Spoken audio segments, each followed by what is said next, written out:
So you're joining me in the 2022 Bentley Flying Spur, and obviously we've got this lovely rotating screen. So if I turn off the car and open the door, you'll notice it hides it away. It looks all nice and flush, and obviously starting back up the car, it'll flip back over.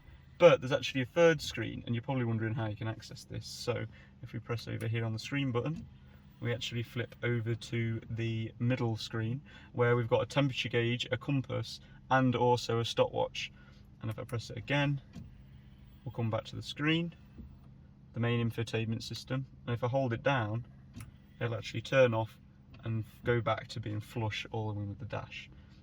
If I go back to the three dials that we've got here as well, as it's compass, temperature and stopwatch, we can actually turn on the compass over the stopwatch, sorry, over for my controls on the wheel here. We actually really struggled to find this and we couldn't find it anywhere.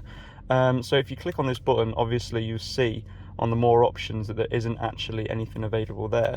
So what you have to do is go across to the vehicle settings of your display, click on this little button here, and then go down to the chronograph, and then you can start it there. And as you can see, as it changes on the display, it also changes physically on your analog clocks as well. And it also has this lovely little digital display below it as well as that. If I pause it and reset it, I think it's really cool how it just whizzes straight back to zero. Remember to drop us a comment if you have any other questions. Hopefully we can answer them. Give us a like and more importantly subscribe. See you next time.